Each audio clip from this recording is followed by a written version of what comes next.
हम आज क्या क्या पढ़ेंगे इसे देख लेते हैं। विद्युत आवेश और आवेश की उत्पत्ति का इलेक्ट्रॉनिक सिद्धांत, कूलाम का इनवर्स स्क्वायर लॉ, व्युत्क्रम वर्ग नियम, आवेश के मूल गुण, बेसिक प्रॉपर्टीज ऑफ चार्ज और विद्युत क्षेत्र रेखाएं। और यदि समय इस लेक्चर में बचता है तो हम कुछ न्यूमेरिकल आज करेंगे। तो सबसे पहले यह समझ लें कि इलेक्ट्रिसिटी या ऊर्जा होती क्या है, विद्युत होती क्या है। तो विद्युत क्या है? एक प्रकार की ऊर्जा है जिसके कारण किसी वस्तु में हल्की वस्तुओं को आकर्षित करने का गुण आ जाता है, और इस गुण को ही हम क्या कहते हैं? आवेश कहते हैं। और ये वस्तुएं कहलाती हैं आवेशित वस्तुएं या चार्ज बॉडीज। आपने पहले की क्लासों में चार्ज के बारे में पढ़ा है, घर्षण विद्युत के बारे में पढ़ा है। विद्युत एक्चुअली में दो प्रकार की होती है, एक स्थिर विद्युत और एक धारा विद्युत। फर्स्ट यूनिट में आप पढ़ेंगे इलेक्ट्रोस्टैटिक्स, और सेकंड यूनिट में जब आएंगे, जब आवेश गति करने लगता है तो वो धारा विद्युत कहलाती है, करंट इलेक्ट्रिसिटी कहलाती है। और जब आवेश स्थिर रहता है तो हम उसको कहते हैं स्थिर विद्युत। ये इलेक्ट्रोस्टैटिक है फर्स्ट यूनिट में हमारे। अब स्थिर विद्युत का मतलब क्या होता है ये समझ लेते हैं। जब दो वस्तुओं को आपस में हम रब करते हैं, रगड़ते हैं, तो एक वस्तु में हल्की वस्तुओं को आकर्षित करने का गुण आता है। ये वस्तुएं तो क्या कहलाई? चार्ज बॉडीज, आवेशित वस्तुएं। यदि इस विद्युत को हम फ्लो ना करें, ये चार्ज बहे ना, तो इसे कहते हैं स्थिर विद्युत। जैसे 7th और 8th क्लास में आपने इस उदाहरण को बहुत पढ़ा होगा कि सूखे बालों में कंघी करने के बाद कागज के यदि छोटे छोटे टुकड़ों के पास लाया जाए तो वो टुकड़े इस कंघी से चिपक जाते हैं। इस तरह से इस एनिमेशन में देखें आप, तो सूखे बालों में हमने कंघी की, कागज के छोटे छोटे टुकड़ों के पास लाए तो वो टुकड़े उससे चिपकते हैं। इसका कारण यह है कि आकर्षण का गुण उसमें आया है कंघी में, तो यही आकर्षण का गुण स्थिर विद्युत है। अब आवेश को हम समझ लेते हैं कि जब दो वस्तुओं को हम रब कर रहे हैं, रगड़ रहे हैं, घर्षण से विद्युत पैदा हो रही है, आकर्षण करने का गुण आ रहा है, तो ऐसे पदार्थ आवेशित पदार्थ कहलाते हैं। ये दो तरह के होते हैं, एक धनावेश और एक ऋणावेश। धनावेश की जो परिभाषा है वो प्रयोगों के बाद जो स्टैंडर्ड डेफिनेशन है वो दो हैं। पहली, कांच की छड़ को यदि रेशम के कपड़े से रगड़ा जाए तो कांच की छड़ में जो आवेश उत्पन्न होता है उसको हम कहते हैं धनावेश। आप इसे नोट कर लें। ऋणावेश, एबोनाइट की छड़ को फर से रगड़ने पर एबोनाइट की छड़ में उत्पन्न आवेश को हम कहते हैं ऋणावेश। हम आगे आएंगे कि आवेश की उत्पत्ति का सिद्धांत क्या है, ये कैसे उत्पन्न होता है। ये एक टेबल है जो आपकी बुक में भी है, इसको आप ध्यान रखें। कांच और रेशम का जो पेयर है उसमें कांच पर धन आवेश आता है और रेशम पर ऋण आवेश आता है। धन आवेश का मतलब यह होता है कि इलेक्ट्रॉनों की संख्या कम हो रही है। ऋण आवेश का मतलब होता है उस बॉडी पर, उस वस्तु पर इलेक्ट्रॉनों की संख्या बढ़ रही है। अभी मैं आगे आपको समझाऊंगा। कोई भी परमाणु होता है वो विद्युत उदासीन होता है, उसमें इलेक्ट्रॉनों और प्रोटॉनों की संख्या बराबर होती है। दूसरा पेयर है हमारा फर और एबोनाइट का, तो फर पर धनावेश और एबोनाइट पर ऋणावेश। ऊन और प्लास्टिक का पेयर लें, ऊन को प्लास्टिक से रगड़ें तो ऊन पर धनावेश आएगा और प्लास्टिक पर ऋणावेश। ऊन और रबर के पेयर में ऊन पर धनावेश और रबर पर ऋणावेश। इनको आप ध्यान रखें, ऑब्जेक्टिव में आपसे पूछा जाता है। यह आवेश की उत्पत्ति का इलेक्ट्रॉनिक सिद्धांत है।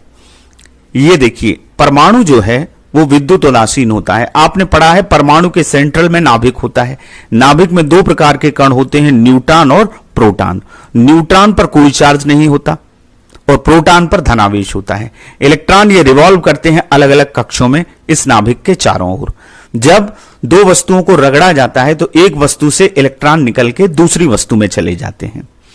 चूंकि इलेक्ट्रॉन और प्रोटॉन किसी भी परमाणु में बराबर होते हैं, इलेक्ट्रॉन पर ऋण आवेश है, प्रोटॉन पर धनावेश है। जब हमने रगड़ा तो जो कम बल से बंधे होते हैं इलेक्ट्रॉन वो निकल के दूसरी वस्तु में चले जाते हैं। जिस वस्तु में जाएंगे वहां इलेक्ट्रॉनों की संख्या बढ़ जाएगी और जिस वस्तु से जाएंगे वहां इलेक्ट्रॉनों की संख्या कम हो जाएगी। तो जिस वस्तु पर गए वहां ऋण आवेश बढ़ गया, इसलिए उस वस्तु को हम कहते हैं ऋणावेशित वस्तु।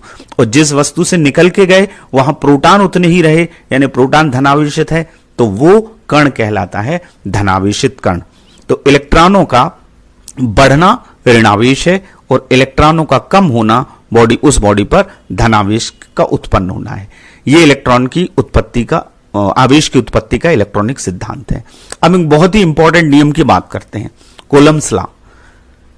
बिंदु आवेश हम मानते हैं, जब दूरी की तुलना में आवेश का परिमाण बहुत छोटा होता है तो उसको पॉइंट चार्ज कहा जाता है।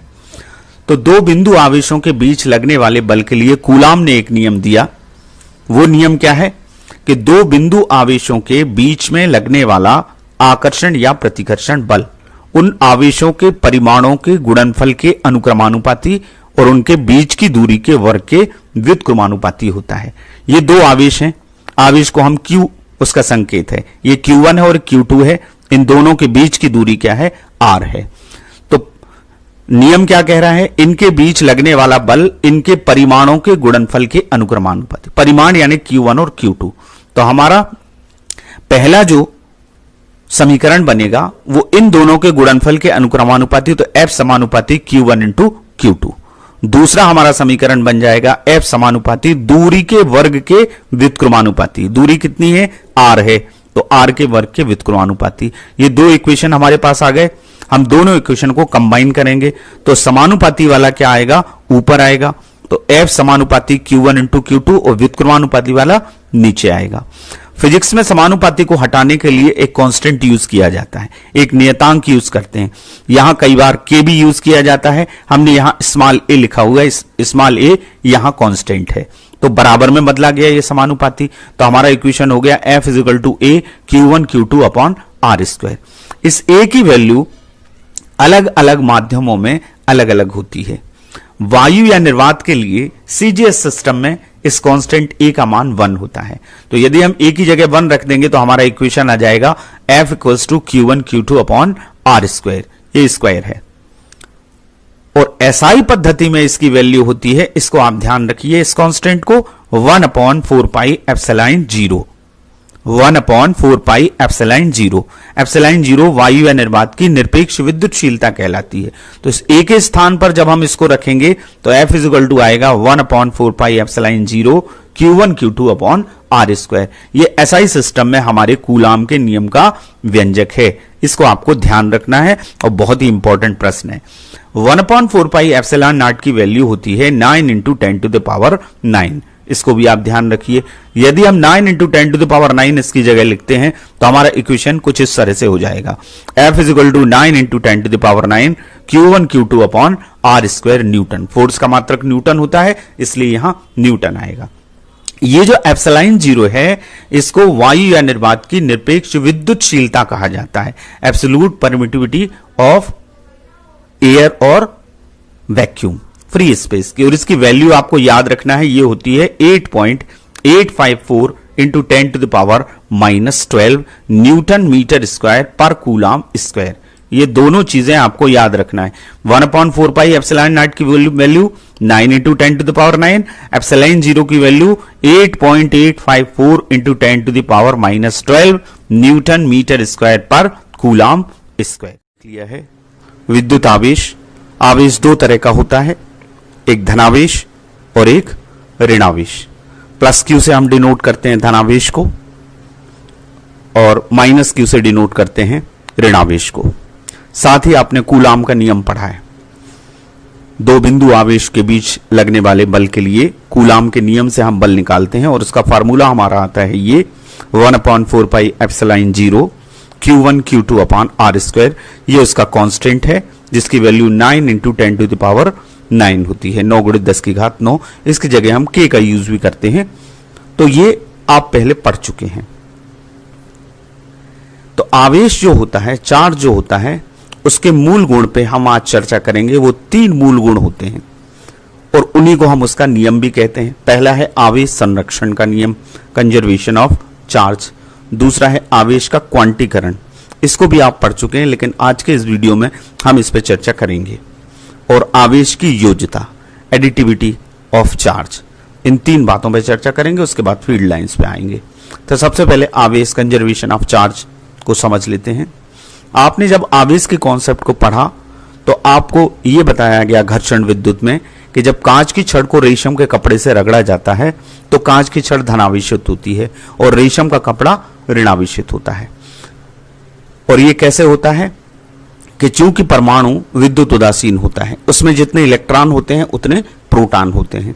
जब कांच की छड़ को रेशम के कपड़े से रगड़ा जाता है तो कांच की छड़ से कुछ इलेक्ट्रॉन निकल के रेशम के कपड़े में चले जाते हैं, जिससे रेशम का कपड़ा क्या हो जाता है, ऋणावेशित होता है। और कांच की छड़ में इलेक्ट्रॉनों की संख्या कम हो जाती है लेकिन प्रोटॉन उतने ही रहते हैं, इसलिए धनावेश की मात्रा अधिक हो गई तो वो क्या होता है, पॉजिटिवली चार्ज होता है। लेकिन कांच की छड़ पर जितना धनावेश होता है, पॉजिटिव चार्ज होता है, उतना ही रेशम के कपड़े पर ऋणावेश होता है। इसका मतलब यह है कि आवेश को ना तो उत्पन्न किया जा सकता है और ना ही नष्ट किया जा सकता है। किसी भी विलगित निकाय में, आइसोलेटेड सिस्टम में धनावेशों और ऋणावेशों का बीजगणितीय योग जो होता है, अलजेब्रिक सम होता है, वो हमेशा कांस्टेंट रहता है। जितना प्लस चार्ज होगा उतना ही दूसरी चीज पर माइनस चार्ज होगा। तो टोटल चार्ज जो है वो हमेशा क्या रहेगा, कांस्टेंट रहेगा। इसे आवेश संरक्षण का नियम कहते हैं। जिस तरह से ऊर्जा संरक्षण का नियम आपने 10th में और 11th में पढ़ा है। अब यहां पर एक शब्द आया है आइसोलेटेड सिस्टम, विलगित निकाय। इस शब्द का मतलब क्या है? विलगित निकाय या आइसोलेटेड सिस्टम दो या दो से अधिक चीजों से बनता है। जैसे आपका पेन है, उसमें एक रिफिल है, स्याही है, तो स्याही और पेन मिलके एक सिस्टम बनाते हैं। उसमें स्याही है इसलिए पेन चल रहा है, तो ये सिस्टम है। आइसोलेटेड सिस्टम का मतलब होता है जिसकी एक निश्चित परिसीमा होती है, जिसकी एक बाउंड्री होती है, उसके बाहर की किसी वस्तु या निकाय से उसका संबंध नहीं होता। आवेश के टर्म में विलगित निकाय का मतलब यह है कि जिसकी परिसीमा से ना तो आवेश बाहर जा सकता है और ना ही अंदर आ सकता है। ये दो, कांच की छड़ और रेशम का कपड़ा, ये दोनों चीजें मिलकर एक सिस्टम बनाते हैं, तो इसको कहते हैं आइसोलेटेड सिस्टम। इसके अलावा चार्ज ना तो बाहर जा रहा है इस बाउंड्री से और ना ही बाहर से अंदर आ रहा है, तो इसको कहते हैं हम आइसोलेटेड सिस्टम या विलगित निकाय या पृथक्कृत निकाय। तो आवेश संरक्षण का मतलब क्या होता है? धनावेश और ऋणावेशों का बीजगणितीय योग क्या होगा? हमेशा कांस्टेंट रहेगा, नियत रहेगा। इसको कहते हैं आवेश संरक्षण का नियम। नेक्स्ट, हालांकि इस पे बात हो चुकी है क्वांटाइजेशन ऑफ चार्ज पे। क्वांटाइजेशन ऑफ चार्ज का मतलब होता है जब दो वस्तुओं को रगड़ते हैं हम तो इलेक्ट्रॉन का ट्रांसफर होता है, जिससे वस्तुएं चार्ज्ड होती हैं, आवेशित होती हैं। हमेशा आवेश एक निश्चित न्यूनतम मान का पूर्ण गुणज होता है, यानी आवेश को आप चार्ज को फ्रैक्शन में नहीं लिख सकते। चार्ज को, मूल आवेश को, जैसे एक इलेक्ट्रॉन पर चार्ज होता है वो 1.6 × 10⁻⁻19 कूलाम होता है, ये आपको बताया जा चुका है।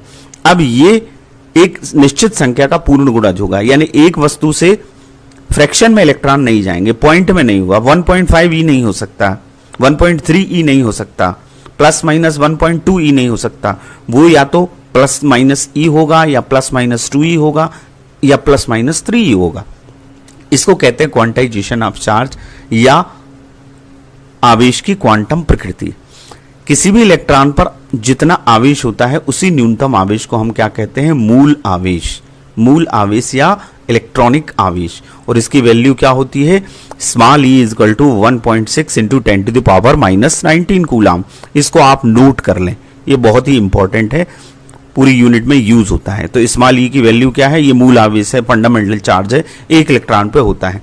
अब किसी वस्तु पर इलेक्ट्रॉन जाएंगे तो इसके पूर्ण गुणज में जाएंगे, यानी इसमें 2e होगा, 3e होगा, 4e होगा। इसको जनरलाइज हम कर सकते हैं इस फार्मूले से, Q = ±NE, जहां n क्या है? नंबर है, संख्या है, वो 1 2 3 4 5 एंड सो ऑन हो सकती है। Q = ±NE। Q क्या है? चार्ज है।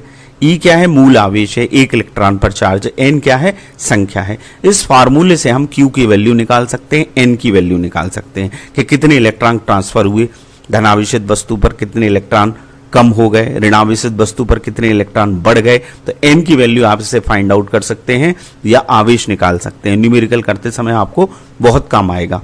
इसका मतलब ये होगा किसी भी आवेशित वस्तु पर आवेश सदैव ±E, ±2e, ±3e हो सकता है। वो फ्रैक्शन में नहीं होगा, यानी जैसा कि मैंने बताया 1.5e नहीं हो सकता, ±1.2e नहीं हो सकता।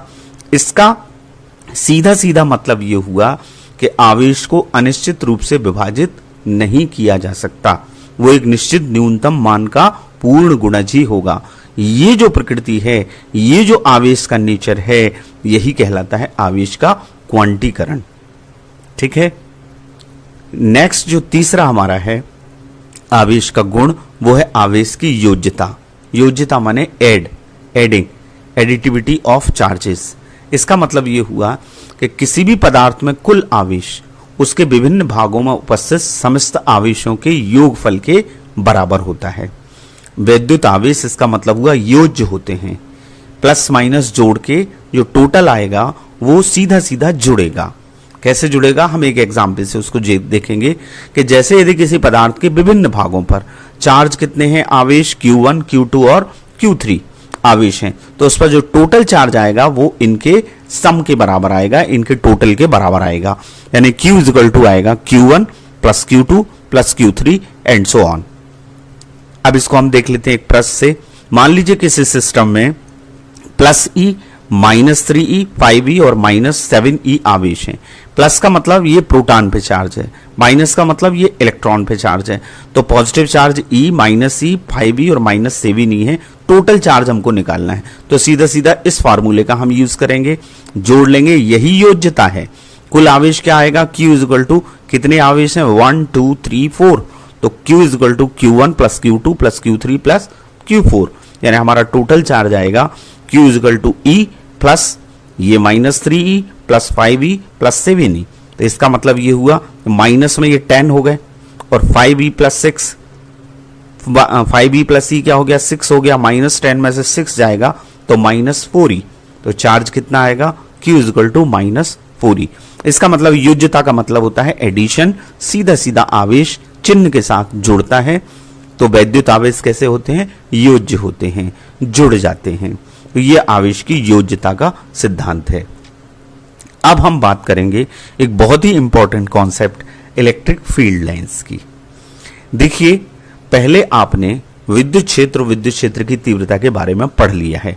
इलेक्ट्रिक फील्ड जैसे कोई मैग्नेट होती है, मैग्नेट के आसपास का जो क्षेत्र होता है उसको हम क्या कहते हैं, चुंबकीय क्षेत्र कहते हैं, चुंबक के आसपास के क्षेत्र को, और मैग्नेटिक फील्ड लाइंस उसमें खींची जाती हैं। वैसे ही उसके विद्युत आवेश के आसपास का जो क्षेत्र होता है वो क्या कहलाता है, विद्युत क्षेत्र कहलाता है, उसको हम इलेक्ट्रिक फील्ड कहते हैं।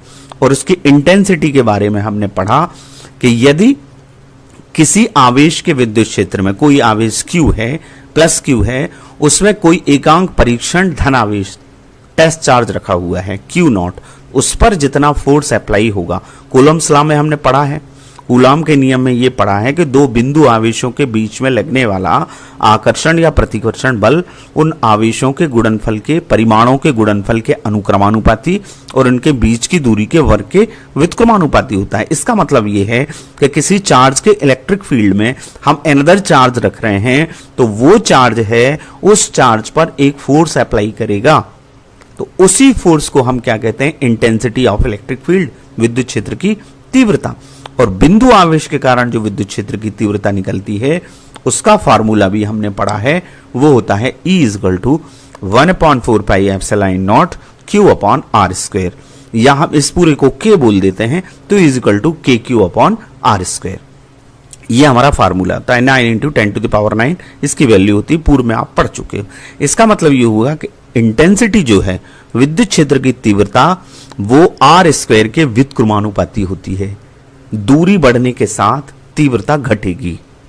अब इस विद्युत क्षेत्र की तीव्रता का डायरेक्शन जो आपने समझा है वो क्या है, एक बार और मैं आपको बता दूं, यदि प्लस चार्ज है, सोर्स चार्ज प्लस है, तो इंटेंसिटी बाहर की तरफ होती है, तीव्रता की दिशा क्या होती है, बाहर की तरफ। मान लीजिए प्लस Q0 है, तो इस पे लगने वाला बल क्या होगा, प्रतिकर्षण बल होगा। ये भी प्लस Q है, ये प्लस Q0 है, तो इन दोनों के बीच में, समान आवेशों के बीच में लगने वाला बल क्या होता है, प्रतिकर्षण बल होता है। तो इनमें रिपल्सन होगा, तो ये बाहर की तरफ, विद्युत क्षेत्र की तीव्रता की दिशा प्लस चार्ज की कंडीशन में क्या होती है, बाहर की तरफ होती है।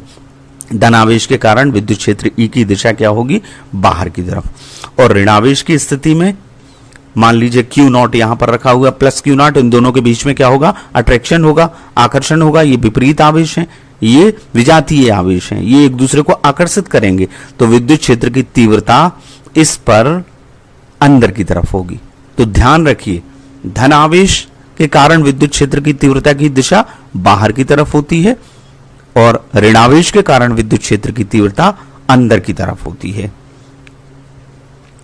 इस तरह से हम इस विद्युत क्षेत्र की तीव्रता को शो कर सकते हैं, प्लस चार्ज से बाहर की तरफ और माइनस चार्ज से अंदर की तरफ। अब इसी को हम एलेबरेट करते हैं कि फील्ड लाइंस विद्युत क्षेत्र की तीव्रता को किस तरह से व्यक्त करते हैं।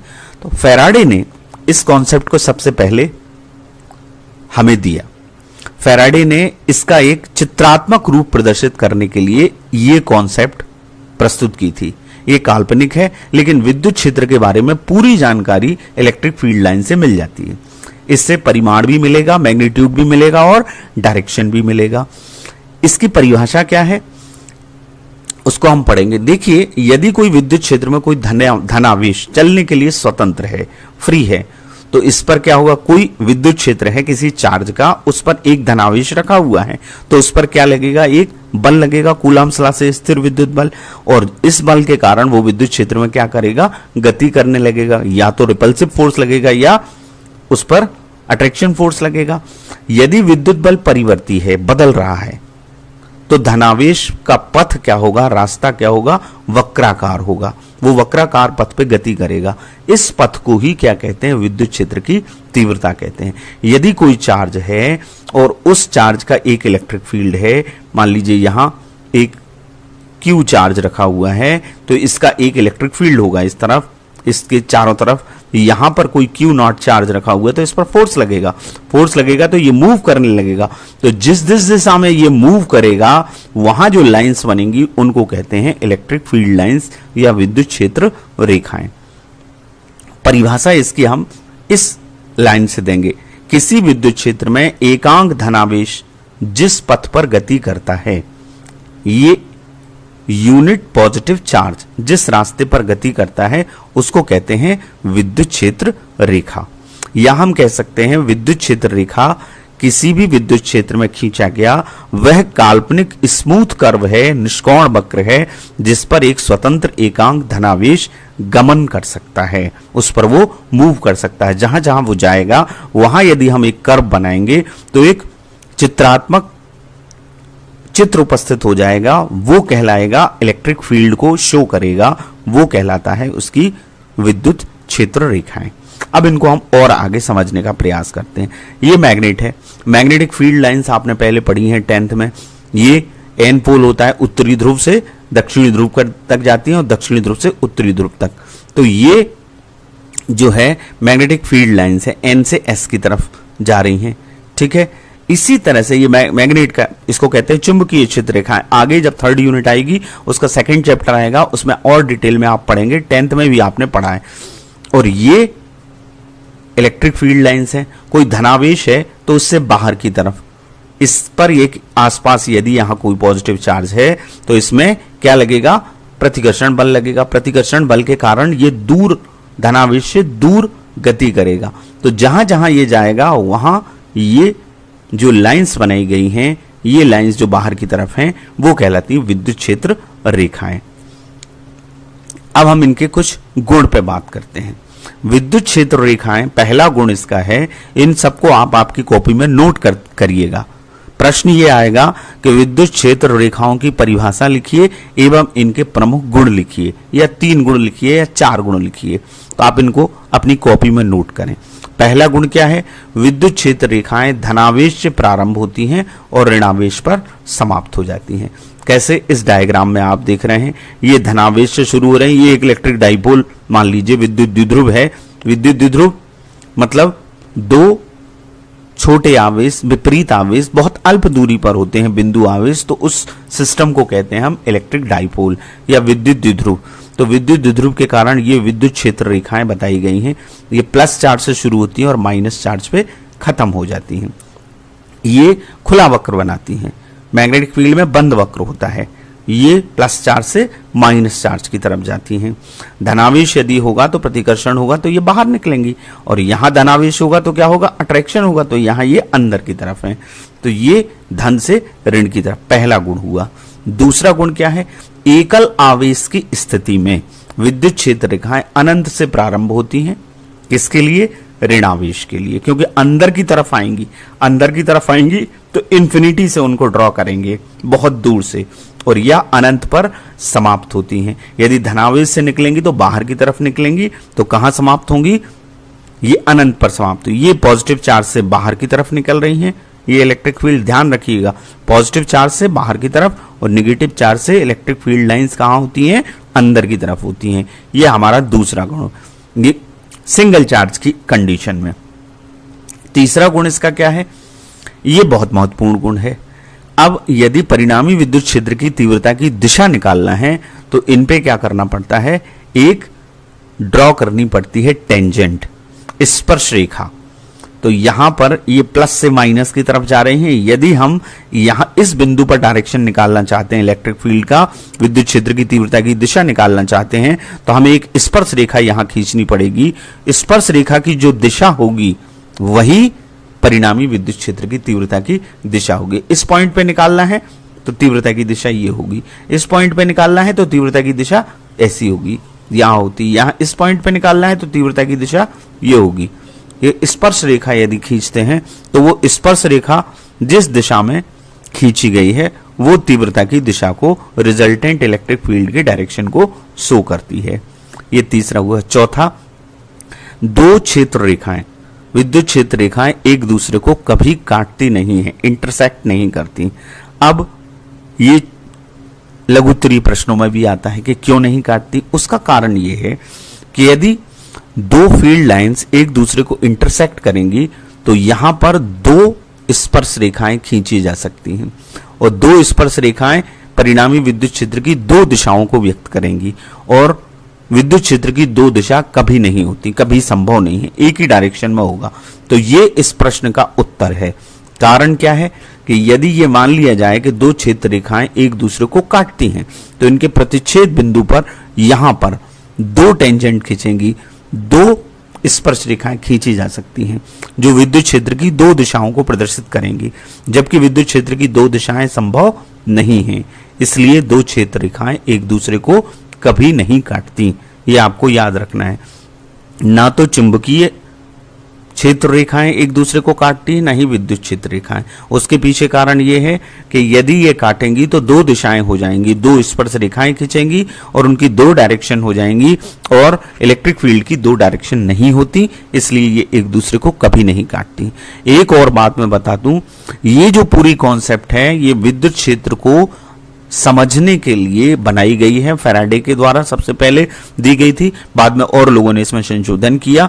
ये काल्पनिक है, लेकिन इससे पूरा एक चित्र उपस्थित हो जाता है इलेक्ट्रिक फील्ड का, और कुछ मानक उसके निर्धारित हो गए जिससे हम उसके आंकिक प्रश्नों को हल करने में सफलता प्राप्त करते हैं, आसानी से कर पाते हैं।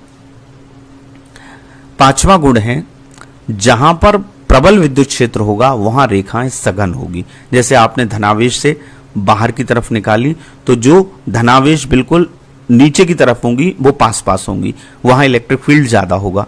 तो जहां पर इलेक्ट्रिक फील्ड प्रबल है, स्ट्रांग है, वहां बल रेखाएं क्या होती हैं? सघन होती हैं, और जहां वीक होता है, दुर्बल होता है, वहां क्षेत्र रेखाएं क्या हो जाती हैं? विरल हो जाती हैं।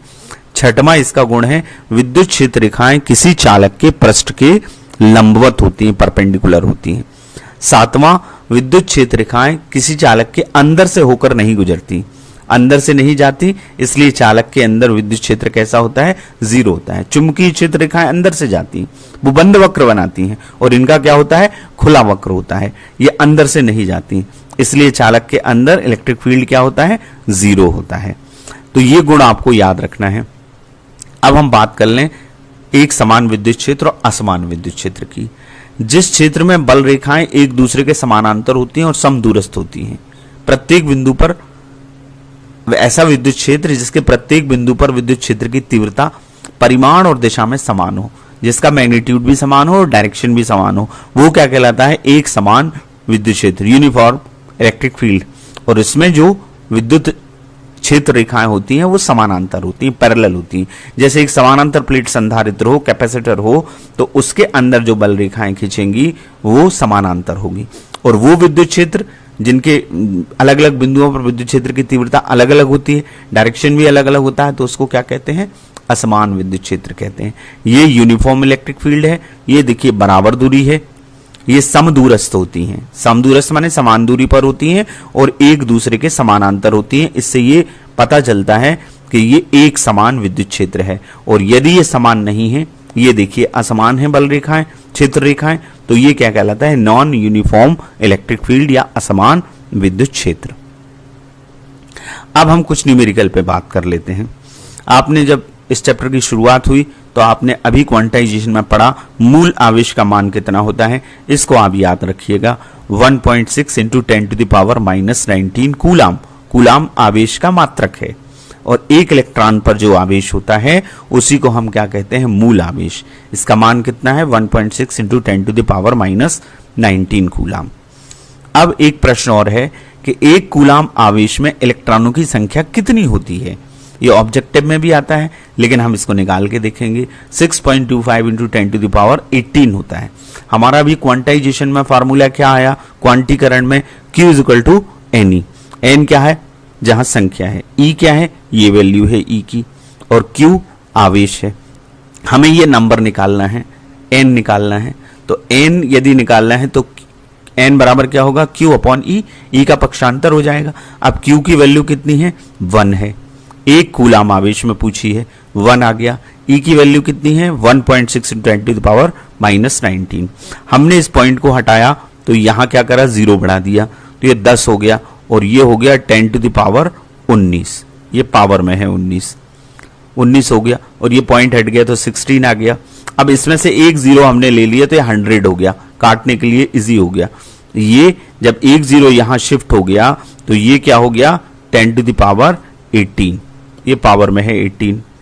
अब इसका भाग दे देंगे 16 का भाग देंगे तो ये आएगा 6.25 इंटू 10⁻18। इसका मतलब है एक कूलाम में इलेक्ट्रॉनों की जो संख्या होती है वो 6.25 इंटू 10⁻18 होती है।